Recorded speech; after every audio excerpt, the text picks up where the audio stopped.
Magandang araw po sa inyong lahat. Bago po tayo magsimula, huwag niyo po sanang kalimutan na mag-subscribe, mag-like, at mag-iwan po ng komento sa ibaba. Malaking bagay po sa amin ang inyong suporta dahil ito po nagbibigay sa amin ng lakas at inspirasyon para patuloy po kami makapaghatid ng mga kwentong puno ng aral, inspirasyon at magagandang mensahe. Maraming salamat po sa walang sawa niyong pagtangkilik. At ngayon, samahan niyo po muli kami sa isa na namang makabuluhan at kapanapanabik na kwento. Simulan na po natin.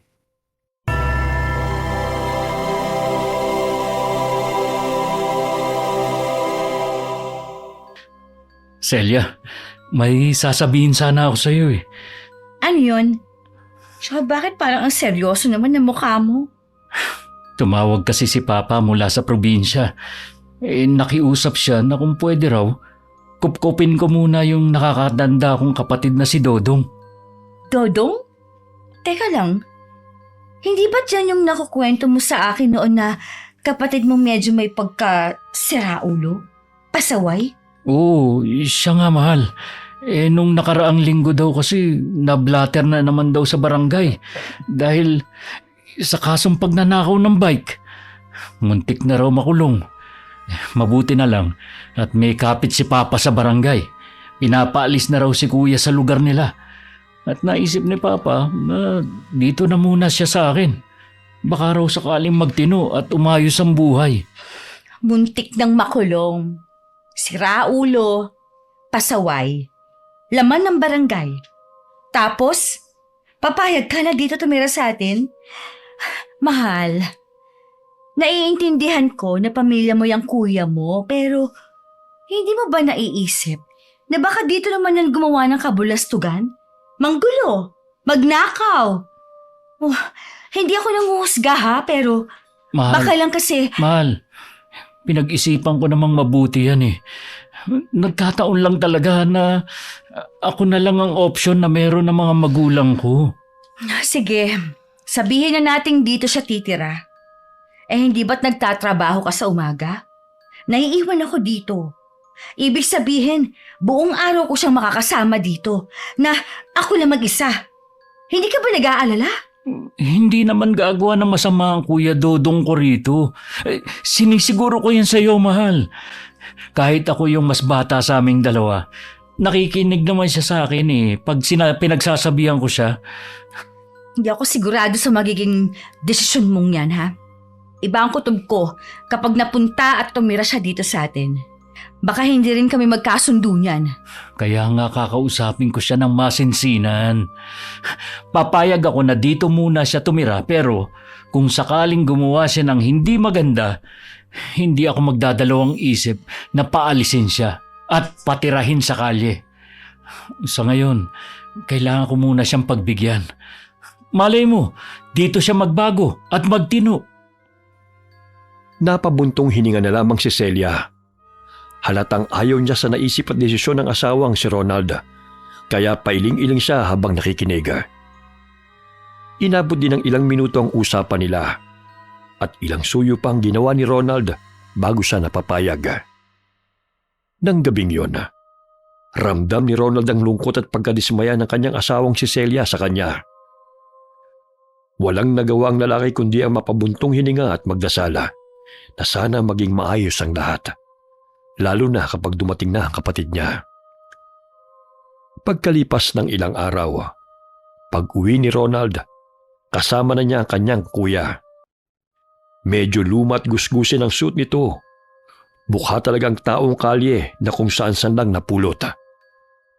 Panay ang linga nito sa bakuran at panay din ang singhot na parang laging barado ang ilong. Uy! Ang laki pala ng bahay mo, Ronald. Hindi mo naman sinabi na mayaman ka na pala. May sarili pang motor at... magandang asawa. Hello, Celia. Kamusta ka na? Kanina maayos pa pero ngayon hindi na eh. Sige na, pumasok na kayo at dun muna ako sa kusina. Sige, mahal. Naku, suplada palang asawa mo, Ronald. May problema ba siya sa akin? Ang arte naman. Kuya, huwag mo naman pagsalitaan ng ganyan ng asawa ko. Yung usapan natin, baka nakakalimutan mo na. Kailangan irespeto mo ang asawa ko. Oo na. Hindi ko naman nakakalimutan yun eh. Nagulat lang ako sa inasal niya sa akin. Sama ng ugali eh. Maganda pa naman sana pero hindi ko tayo pang ugali niya. Kakasabi ko lang eh. Alam mo, kung hindi ka marunong sumunod, pwede namang ihatid kita uli sa terminal eh. Gusto mo ba? Teka. Ito naman oh. Masyadong mainit ang ulo. Sige na. Iintindihin ko na lang siya. Baka hindi lang sanay sa mga taong katulad ko, gwapo. Hindi sanay sa bisita, di ba? Teka, nasa ba yung kwarto ko? Ha? Halika, pasok muna tayo para makapagpahinga ka na sa kwarto mo. Pumasok na ang dalawa sa loob ng bahay. At pagpasok, sumulpot si Celia mula sa kusina. Hawak niya ang susi ng kwartong tutuluyan ng kanyang bayaw. Bahagyang nag-iwas ng tingin ng babae na magtamang paningin nila. Napailing naman ang lalaki dahil sa malamig na pakikitungo ng babae sa kanya. Nang makalapit sila sa pinto ng kwarto, ay agad na itong binuksan ni Celia. Ito ang pansamantalang kwarto mo, Kuya Dodong. Tandaan mo ha, ito ang kwarto mo at hindi yon. Kasi yung pinto na yon ang kwarto namin mag-asawa. Bawal kang pumasok doon. Naiintindihan mo? Ganon? Bakit? May tinatago ba kayong ginto ron sa na kaya ayaw niyong magpapasok? Ha? Huwag ka mag-alala. Hindi naman ako magnanakaw eh. Ilang beses ko nang pinaliwanagin sa barangay namin pero ayaw nilang maniwala. Nadamay lang naman ako sa mga barkada ko eh. Kuya, huwag na natin pag-usapan ng mga bagay tungkol dyan. Kalimutan mo na kung ano man ang mga nangyari doon. Yan ang gusto ko sa'yo, Bunso eh. Hindi ka nagpapapekto sa mga sinasabi tungkol sa akin. Kaya alam mo, sa lahat ng kapatid ko, ikaw talaga ang paborito ko eh. Alam mo, Celia, maswerte ka dyan kay Ronald. Mga bata pa lang kami, madiskarte na at masipag. Kaya hindi nakapagtataka na nakapagpundol siya ng bahay at nagkaroon pa ng magandang gaya mo. Kaya hindi nakapagtataka na nakapagpundol siya ng bahay at nagkaroon ng magandang asawang gaya mo. Tama ka, Kuya Dodong. Madiskarte at masipag ang asawa ko. Hindi gaya ng iba dyan na umaasa sa mga magulang nila o kaya naman sa kapatid. Sa hirap ng buhay ngayon, kailangan mo na talagang kumilos at magsikap. Bakit hindi mo kaya siya gayahin? Hindi na kailangan, Celia. Alam mo sa buhay, na-realize ko na hindi kailangan magsikap at magbanat ng buto ng todo. Alam mo kung bakit? Kasi mamamatay rin naman tayo sa huli. Pare-pareho tayong babalik sa pagiging lupa. Lahat ng pinaghirapan natin, hindi naman natin madadala sa langit eh. Kaya bakit kailangan pang magpakapagod? Anong sinabi mo? Talaga ba? Ganyan ka mag-isip? Kaya pala puro... Mahal. Mabuti pa, iwan mo muna kami ni Kuya. Kakausapin ko lang siya sandali, ha? Hindi ba pwedeng nandito ako habang nag-uusap kayo? Para naman marinig ko kung ano ang pag-uusapan nyo? Tsaka gusto ko rin magsabi ng mga patakaran dito sa bahay na dapat niyang sundin habang nandito siya. Sige. Kung yan ang gusto mo. Siya nga pala, Kuya. Di ba nag-usap na tayo? Ang sabi ko sa'yo, iwanan mo na sa baryo lahat ng mga kalokohan mo. Nangako ka, natutuparin mo yon na magbabago ka na. Malinaw naman yung mga bilin ko kanina, di ba? Oo naman. Malinaw na malinaw sa akin yung hindi mo na kailangang ulit-ulitin pa. Itong si Celia, siya ang boss dito sa bahay. Kaya siya ang masusunod dito. Bigyan mo siya ng mataas na respeto, ha? Oo nga, paulit-ulit naman eh. Irerespeto ko siya bilang asawa mo. Pero ang sundin siya bilang boss, diyan tayo hindi magkakasundo, tol. Diyos na, hindi ko pinaniniwalaan at sinusunod eh. Siya pa na tao lang? Boss? Tak ng puta naman. Gustong-gusto itong sagutin at barahin ni Celia. Ngunit nagpigil siya ayon na rin sa pakiusap ng asawang si Ronald. Ikinuyom na lamang nito ang mga kamao at pilit na hindi magtaas ng boses kahit inis na inis sa kapatid ng asawa niya. Mukhang hindi mo na gets yung salitang boss at ginawa mong literal. Pero sige, bilang nakatatandang kapatid ng asawa ko, iintindihin kita. Dahil bago ka pa lang sa bahay namin. Pero hindi magbabagong usapan ninyong dalawa na dapat sundin mo ang mga patakaran sa bahay namin. Naintindihan mo bang lahat yon, Kuya Dodong?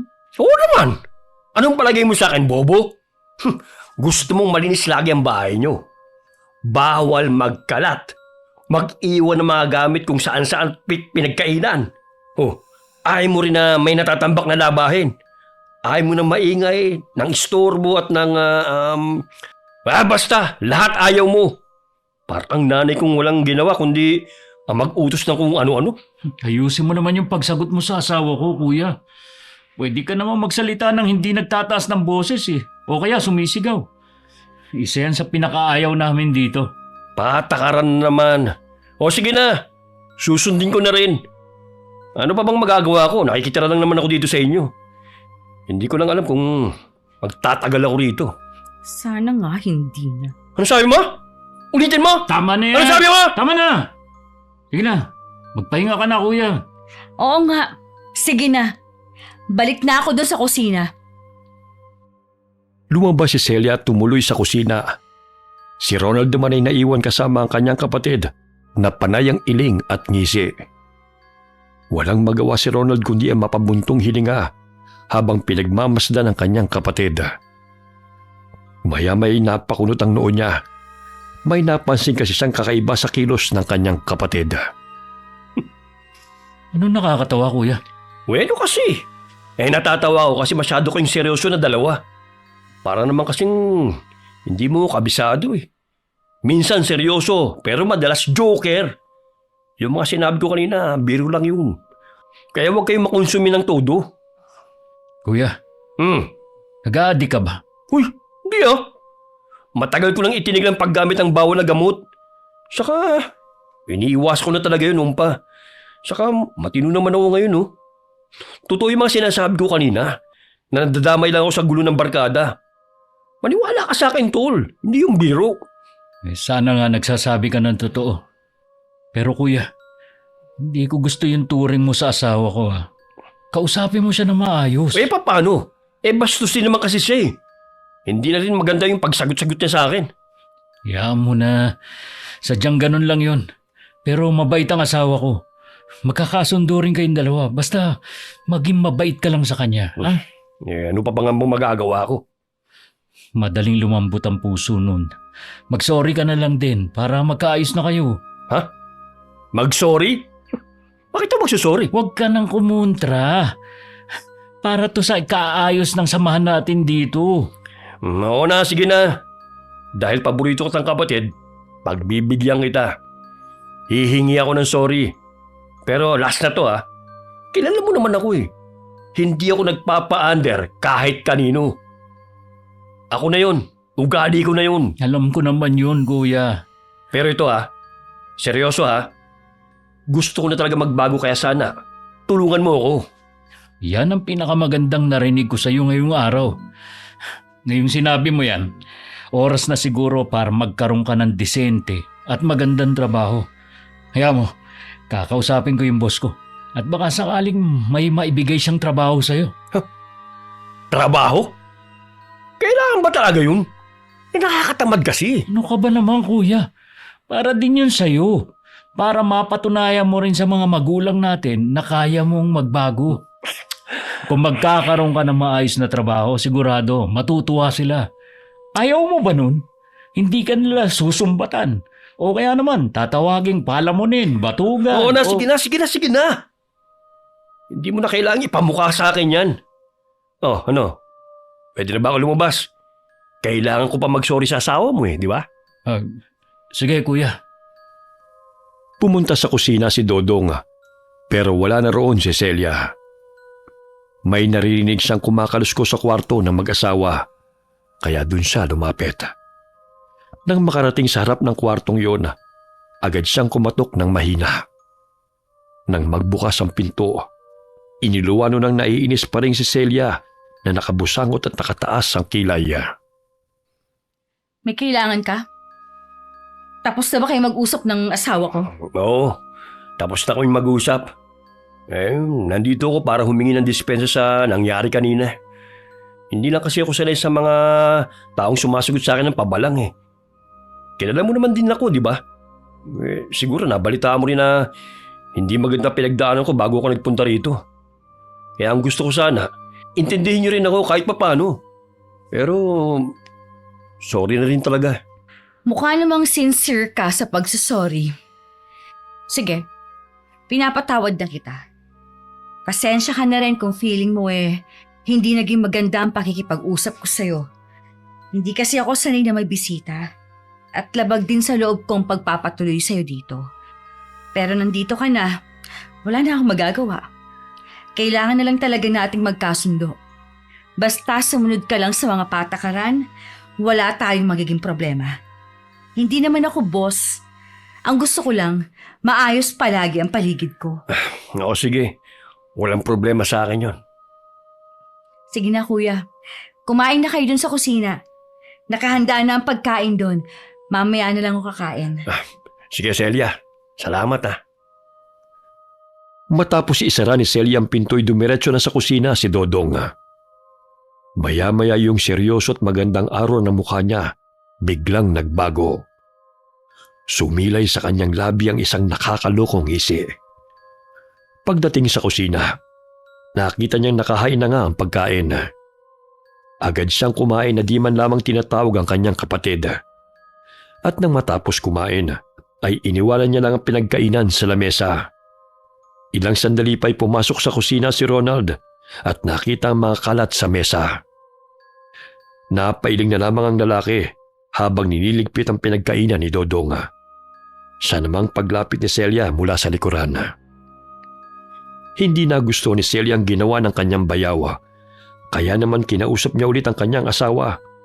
Pero sinabi na lamang ni Ronald na maliit na bagay lamang yun at huwag nang palakihin. Nakinig naman si Celia. Kinabukasan, pagkagising ni Celia ay wala na sa tabi niya si Ronald. Paglabas niya ng kwarto, wala na rin ang asawa dahil maagang pumasok sa trabaho.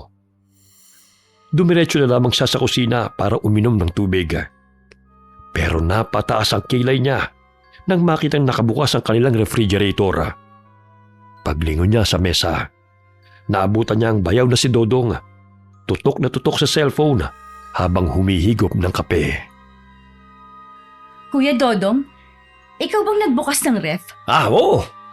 Kumulang ako ng malamig na tubig.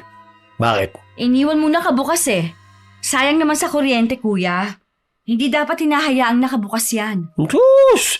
Kung makapagsalita ka naman, parang ang laki kagad ng madadagdag sa bill nyo. Kakaupo ko pa lamang naman oh. Huwag kang praning. Hindi naman sa praning, kuya. Pero disiplina lang. Masama ang nakabukas ang ref ng matagal. Bukod sa mapapamahal tayo ng kuryente, ay makakasira pa ng... Oo na, sige na, sige na. Isasarado ko na. Grabe ka naman magsungit. Ang aga-aga. Parang di ako kuya ng asawa mo Bisita mo ako. Tapos ginaganyan-ganyan mo. Kuya naman Oo, bisita ka namin. Pero sana marunong ka ding rumispeto sa bahay na tinutuluyan mo. Hindi yung ano-ano lang ang ginagawa mo. Ang tapang mo pala, no? Dire-diretso din ang bunganga mo. Akala ko pa naman nung unay mahinhin ka. Sige na, noted na po. Hindi na po mauulit, madam. Pasensya ka na kung madaldal ako. Pero sana kuya, maging responsable ka naman kahit man lang sa pagsasara ng ref. Ayoko lang na mahirapan ang asawa ko sa kakabayad ng mataas na bill sa kuryente. Yan lang ba ang pinoproblema mo? Mataas na bill? Naku, kayang-kaya kong solusyonan yan. Expert ako dyan noon pa. Kaya nga zero bill kami sa probinsi. Marunong ako mag-jumper. Kahit magpakabit ka pa ng isa pang aircon, wala kang poproblemahin bayarin sa kuryente. Ay nako, yan ang wag na wag mong gagawin dito, kuya. Ayokong maproblema sa mga kalokohang ganyan. Please lang. Napahawak na lamang sa sentido si Celia at nagpasya na wag na munang pansinin ng bayaw para hindi na humaba ang usapan.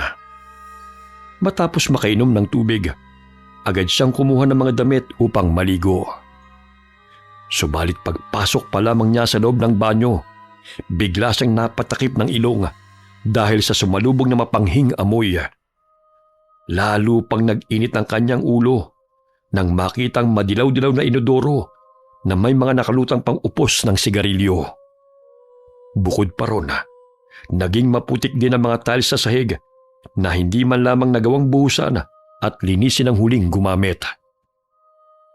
Dahil sa inis ni Celia, bumalik siya sa kusina para pagsabihan ng bayaw. Kuya Dodong, bakit mo naman iniwang sobrang dumi ng banyo? Paano ko gagamitin yun sa lagay na ganun? Ay, oo nga pala. Pasensya na ha. Nakakalimutan kong magbuhos kanina eh. Teka lang. Babalikan ko. Bubuhusan ko na. Hindi lang basta buhos ang kailangan doon, kuya. May mga upos pa na sigarilyo sa inodoro. Tapos, puro putik pa yung sahig. Bakit ka naman naninigarilyo sa loob ng banyo?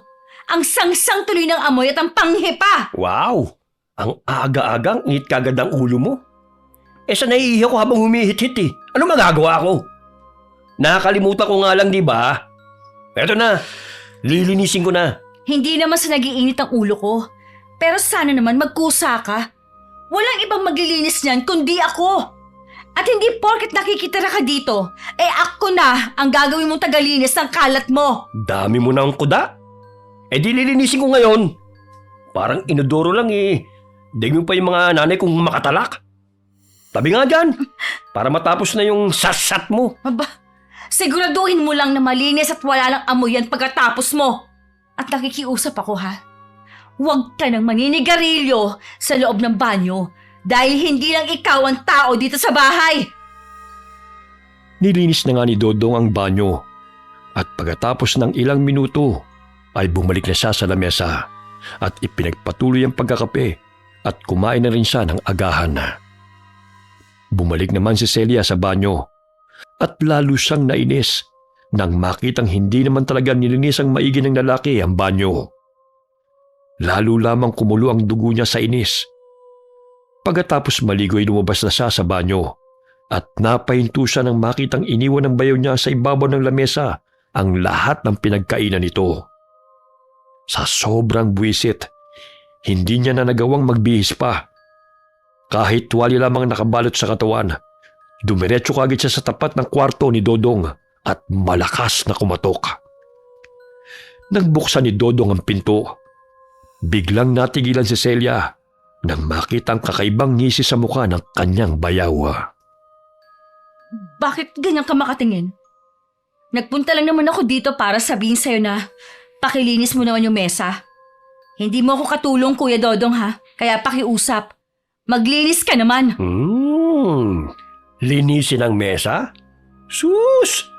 Yan ba talagang punta mo rito? Nakatuwalya ka lang tapos kakato ka sa kwarto ko? May gusto ko bang mangyari, Celia, ha? Bastos ang bibig mo ah! Nagpunta ako rito para utusan kang iligpit ang kalat mo. Huwag ka na kasing magkaila, Celia. Tayong dalawa na naman nandito ngayon eh. Wala pa ang kapatid ko. Baka gusto mo lang talagang lambingin kita. Hayop ka! Subukan mong humakbang palapit at isusumbong kita kay Ronald! Ipakukulong kita. Tandaan mo yan! Isusumbong? Sino kaya paniniwala ni Ronald, ha? Ako nakadugo niya? O ikaw nakusang pumunta sa tapat ng kwarto ko nang ganyan ang suit mo? Halika nga rito, ha? Huwag ka nang mahiya!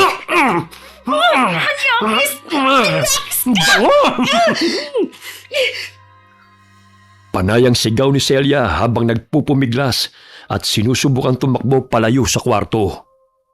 Ngunit bago pa man siya tuluyang makalayo, dalawang pares ng kamay ang biglang sumunggab at yumakap mula sa kanyang likuran. Mahigpit siyang ginapos ng mga ito at walang awang hinila pabalik papasok sa loob ng silid. Ginamit ni Dodong ang buong pwersa niya para ihiga si Celia at daganan. Sigaw ng sigaw si Celia at nagpapasaklolo.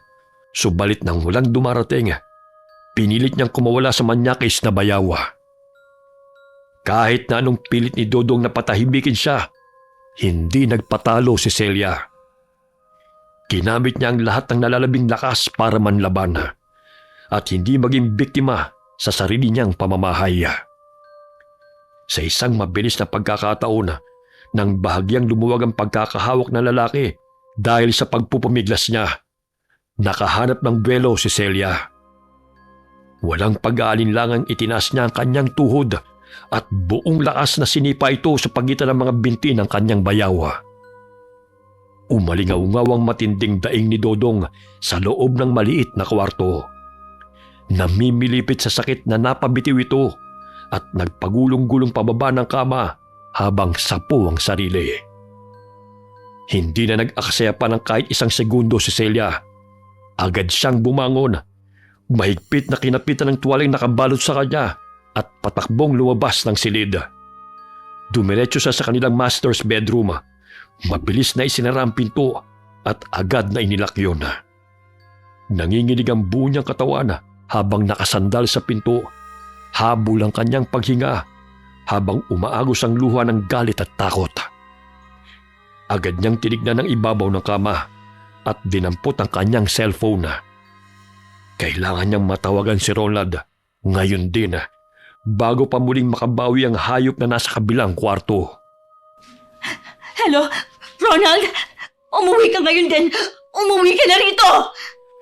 Bakit? Ano nangyari dyan? Ang aga-aga pa, Celia, nasa trabaho ko. Ano bang problema? Muntik na akong gasain ng walang niyang kapatid mo! Umuwi ka dito pakiusap. Ronald, natatakot ako. Baka kung anong gawin niya sa akin dito. Ha? Imposible naman yata yan sinasabi mo, Celia. Baka naman na-misinterpret mo lang yung kilos ni Kuya Dodong. Alam mo namang malikot lang talaga kumilos yan eh. Pero hindi ganyan babastusin dahil may respeto yan sa akin. Na-misinterpret? Ronald, hinila niya ako papasok sa kwarto niya. Dinaganan niya ako. Tapos sasabihin mo na misinterpret ko lang. Binastos niya ako sa loob ng sarili nating bahay. Bakit ba ayaw mo akong paniwalaan? Hindi naman sa ayaw kong maniwala. Kilala ko kasi si Kuya. Hindi gagawa ng ganyan yun. Huminahon ko muna, please. Huminahon? Ano ka ba, Ronald? Kung hindi ko siya nasipa ng malakas, baka kung ano nang nangyari sa akin ngayon. Pwes, kung ayaw mo maniwala, tatawag ako ng pulis ngayon din. Ipakukulong ko ang hayop mong kapatid! Teka, wag muna, Celia. Huwag kang padalos-dalos ng desisyon. Huwag ka munang tumawag ng pulis, nakikiusap ako sa'yo. Lalaki ang gulo kapag ginawa mo yan. At bakit hindi? Pagtatakpan mo pa ba yung tarantado mong kapatid? Pamilya ko siya, Celia. Mag-usap muna tayong tatlo. Hintayin mo na lang ako makauwi dyan mamayang hapon. Ako na mismo ang bahalang kumausap sa kanya, okay? Pagsasabihan ko siya. Pagsasabihan? Anong akala mo sa ginawa niya sa akin? Simpleng kasalanan lang na nadadaan sa pangaral? Mamamatay ako sa takot dito tapos sasabihin mong antayin kita mamayang hapon? Please lang, Celia. Huwag kang gumawa ng iskandalo. Maawa ka naman sa akin. Nakakahiya sa mga kapitbahay. Ayusin natin to pag-uwi ko. Maglak ka muna dyan sa kwarto natin. Wala kang kwentang asawa! Sarili mong asawa binastos na, kinakampihan mo pa rin naman yakis mong kapatid! Bahala ka sa buhay mo! Agad na ibinaba ni Celia ang tawag at marahas na ibinato ang cellphone sa kama. Nanginginig ang kanyang buong katawan sa matinding galit at pagkadismaya na hindi siya pinakinggan ng kanyang asawa. Pakiramdam niya ay tuluyan siyang pinagkaitan ng proteksyon ng lalaking inaasahan niya magtatanggol sa kanya. Kasunod noon, sunod-sunod ang naging tunog ng kanyang telepono. Panay ang dating ng mga text at chat ni Ronald. Paulit-ulit na nagmamakaawa na wag nang padakihin ang gulo. Huwag munang tatawag ng pulis at hintayin na lang ang pag-uwi nito para mapag-usapan ng maayos ang lahat. Sa uli, kahit labag sa kanyang kalooban, ay pinili na lang muna ni Celia na makinig para maiwasan ang mas malaking gulo sa mga sandaling yon. Mabilis siyang nagbihis at nanatiling nakakulong sa loob ng kwarto habang pilit na pinapakalma ang sarili. Lumipas sa mga oras at sumapit ang hapon. Nabuhay ng pakiramdam si Celia nang marinig ang pamilyar na pagbubukas ng pinto sa sala. Hudyat na nakauwi na ang kanyang asawa. Hindi nagtagal. Narinig niya na ang dalawa na seryosong nag-uusap sa sala. Kuya, Ano ba nangyari? Bakit tumawag sa akin si Celia kanina? Umiiyak at nag-i-hysterical. Sabi niya pinagtangkaan mo raw siya. Ano ba yun? Ano? Abay, binabalik na pala ako ng babaeng yun Hindi ko siya pinagtangkaan. Tsaka yung kusa pumasok sa kwarto ko Nakatapis lang ng tuwalya. Pinagsabihan ko nga na huwag niya akong landiin at magkapatid tayo na hindi kami talo. Pero ayaw ng paawat Tapos ngayon Kuya, parang hindi naman yata magagawa ni Celia yun. Kilala ko ang asawa ko.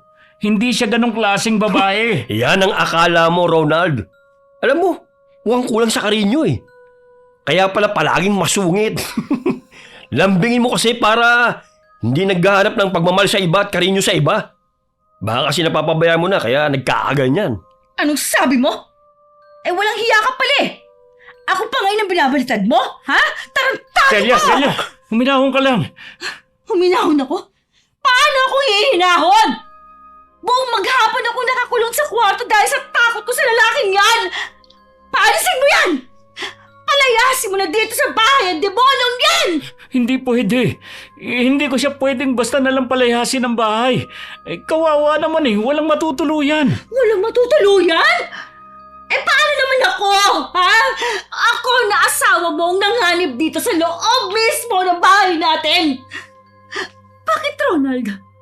Bakit mas pinipili mong maging tanga alang-alang sa pagiging magkapatid ninyo kahit na tinatarantado ka na niya? Alam mo, tama na to. Masyado mo na akong ina-under Nagpapaliwanag na nga yung tao Sinusubukan ko na nga yung ayusin. Inaayos ko tong problema para sa ikabubuti ng lahat. Pero ikaw anong ginagawa mo? Puro ka ngak-ngak. Anong sabi mo? Totoo naman Ikaw na lang palagi nasusunod sa bahay na to. Saka nagpaliwanag na sa akin si Kuya. Magkaiba kayo ng kwento kaya hindi ko tuloy alam kung sino sa inyo nagsasabi ng totoo. Nakikinig ka sa palusot ng manyakis na yan? Ronald, ganyan ba talaga kalala ang kabobohan mo? Mas paniniwalaan mong kwento niya kaysa sa akin? Pwes, magsama kayong dalawa! Oh, teka, saan ka pupunta? Lalabas ako ng bahay. Hindi ko kayang sikmurain na makasama sa iisang bubong ang isang demonyo at isang asawang walang bayag! Wala kang kwenta! O sige, lumabas ka muna kung gusto mo magpahangin at magpalipas ng galit. Pumunta ka muna kina Aling Marites o sa iba pa nating kapitbahay para mahimasmasan ka pero pakiusap lang, Celia. Huwag mo nang ipagkalat kung ano man ang nangyari dito. Nakakahiya sa mga tao. Pamilya natin na masisira. Huwag kang mag-alala, Ronald. Hinding-hindi ako mag-iiskandalo sa mga kapitbahay mo. At lalong hindi na ako magpipilit na manatili sa lalaking hindi man lang ako kayang ipagtanggol. Tandaan mo tong araw na to. Walang kaalam-alam si Roland na pagkalabas ni Celia ng gate ay pumarak agad ito ng tricycle. Inakala niya magpapalipas lamang ito ng sama ng loob sa malapit. Pero ang hindi niya alam, dumiretso si Celia sa terminal para bumiyahe, pauwi sa bahay ng kanyang mga magulang. Pagdating naman ni Celia sa bahay nila, agad na ibinuhos niya ang lahat ng iyak, pagod at takot. Agad niyang isinumbong sa kanyang pamilya ang ginawang pambabastos ni Dodong, pati na rin ang naging reaksyon at aksyon ni Ronald. Sobrang galit ang naramdaman ng kanyang mga magulang, lalo na ang kanyang ama. Nang sumapit ang gabi, panayang dati ng mga chat at text ni Ronald sa cellphone ni Celia. Paulit-ulit itong sinasabi na umuwi na siya sa bahay nila at mag-usap sila ng maayos dahil nag-aalala na ito. Binabasa lamang ni Celia ang bawat mensahe, pero hindi talaga natinig ang kanyang tampo at matinding galit. Mas pinili niyang huwag mag-reply at pabayaan lang na mag-ring ang kanyang cellphone. Nanatili si Celia sa bahay ng kanyang mga magulang sa loob ng 10 araw nang walang anumang paramdam kay Ronald. Hanggang sa isang araw, walang tigil ang tunog ng kanyang cellphone at sa wakas, sinagot niya ang tawag ng kanyang asawa. Ronald, ano ba? Huwag mo muna akong piliting umuwi dyan dahil ayoko. Hindi ako babalik dyan hanggat nandyan ang kuya mo. Celia, wala na si Kuya Dodong. Patay na siya. Ano? Patay na? Bakit? Ano nangyari sa kanya? Hindi ko nga alam eh. Nagulat na lang ako. Nitong mga nakarang araw, bigla na lang siyang nagkasakit na malubha. Nagsuka siya na nagsuka kahit wala naman siya kinain. Ha? Paano nagsusuka? Baka naman may nakain na nagpasama sa kanyang tiyan. Hindi, Celia. Mas malala pa sa inaakala mo. Yung suka niya, kulay itim na likido na may kasamang mga maliliit at buhay na uod. Ano? Totoo ba yung sinasabi mo? Oo. Saka alam mo ba, nagkaroon din siya ng mga bilog at malalalim na sugat sa buong mukha niya at katawan. At nung araw na bawian siya ng buhay, kitang-kita ko yung hirap niya. Yung paglitaw ng mga itim na ugat sa leeg niya at yung paglala ng kalagayan niya. Nagwawala siya sa sakit. Parang sinaniban ng masamang espiritu. Matapos ang tawag na yun, hindi kagad nakapagsalita si Celia. Kahit paggalit na galit siya kay Dodong sa ginawa nitong pambabastos sa kanya, kinilabutan pa rin siya sa narinig na sinapit ng lalaki. Kinausap niya ang kanyang mga magulang at nagpasa silang bumiyahe pabalik para dumalo sa lamay. Lalo na't kailangan din niyang harapin si Ronald. Pagdating nila sa lamay, ay agad na naramdaman ni Celia ang kilabot at takot sa mga tao. Nang makita niya ang kanyang asawa, agad siya nitong nilapitan. Celia, salamat at pumunta ka. Ano ba talagang nangyari sa kanya? Bakit biglaan naman yata ang nangyari? Kanina, may nagpuntang albularyo rito. Ang sabi niya, nabarang daw ang kuya ko. Barang? Totoo ba yun? Bakit naman siya babarangin? May nagawa ba siyang kasalanan? Oo, nakakahiya mang aminin pero totoo. May nagawa pala siyang karumal-dumal na krimen. Anong klaseng krimen?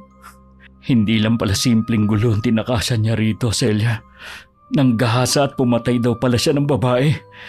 Yung pamilya ng biktima niya, humingi ng tulong sa mambabarang para pagbayarin si kuya sa ginawa niyang krimen. Diyos ko, Ronald. Celia, I'm sorry. Patawarin mo ako. Sobrang pinagsisisihan ko na hindi ako naniwala sa'yo nung nagsumbong ka.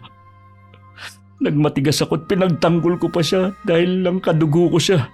Ang tanga-tanga ko. Nakakatakot pala talaga. Muntik na akong mabiktima ng kapatid mo. Mabuti na lang, nakalayo ako sa kanya. Baka kung hindi, malamang ginahasa at pinatay na rin niya ako. Alam ko. Kaya kahiya-hiya ako sa iyo ngayon. Natutunan ko na ang leksyon ko sa pinakamasakit na paraan. Malaking pagkakamali na kampihan ko ang kapamilya ko ng pikit mata. Hindi porket pamilya mo isang tao, ibig sabihin, tama siya at dapat konsintihin ang mga kalokohan niya. Dapat sa'yo ko naniwala at nagtiwala. Dahil ikaw ang asawa ko. At ikaw ang kasama kong bumuo ng pamilya na to. Celia, patawarin mo ako. Patawarin mo ako. Pinapatawad na kita. Pero sana, huwag mong kalimutan ang nangyaring ito. Munti ka na ako mawala sa'yo dahil lang sa bulag na pagmamahal mo sa kapatid mo. Pangako, Celia. Hindi na ulit ito mangyayari. Ikaw na ang paniniwalaan ko at poprotektahan ko. Gabi-gabi kong pinagsisisihan na naging kahangalan ko. Sige na, tahan na. Ang importante ngayon, ipagdasal natin ang kuya mo na sana mapatawad siya ng Diyos sa lahat ng kanyang mga naging kasalanan. Niyakap ni Ronald ng mahigpit ang kanyang asawa. At nang bumitaw sila sa isa't isa, magkatabi nilang tinignan ang saradong kabaong ni Dodong. Kahit nakakatakot ang sinapit ng kanyang bayaw, nakaramdam pa rin si Celia ng konting awa. Naawa siya dahil hindi man lamang ito nagkaroon ng pagkakataon na magbago o pagbayaran sa batas ang mga naging kasalanan niya. Pero kasabay nito, naisip din ni Celia Nasa wakas ay nakamit na ng kawawang babae sa probinsya ang hustisya kahit pa sa madilim na paraan ng barang. At ang pinakamahalaga, tuluyan na ring nakawala si Celia sa takot sa kamay ng mapagsamantalang lalaki. Napanatag na ang loob ni Celia dahil kahit papano, isang malaking leksyon ang natutunan ng kanyang asawa sa nangyari.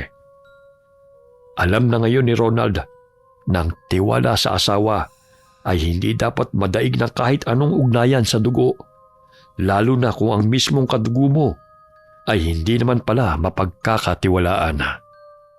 Wakas. Okay, sana po nagustuhan niyo ang kwento namin ngayon. Shout out po tayo kina Alex Catu at kay Tatay Ben.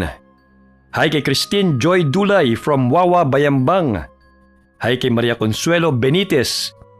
Hi kay Elizabeth Dunca from Texas, USA. Hi kay Excited Anglerfish.